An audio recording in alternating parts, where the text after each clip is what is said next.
ഒരിക്കൽ ഒരു കുഞ്ഞ് തന്റെ അപ്പന്റെ അടുക്കൽ 2 കൈകൾ നിറയെ ചോക്ലേറ്റുകളും കളിപ്പാട്ടങ്ങളുമായി അടുത്തു ചെന്നു.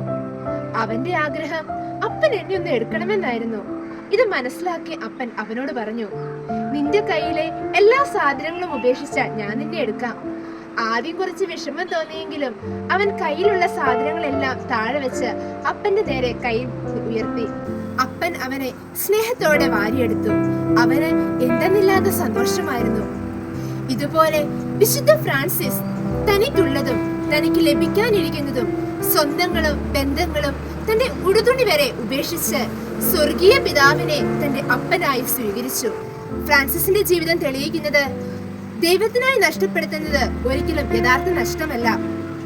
ദൈവം ഒന്നാമനാകുമ്പോൾ കുടുംബം വിശുദ്ധമാകും, ജീവിതം അർത്ഥവത്താകും, ബന്ധങ്ങൾ ശുദ്ധമാകും.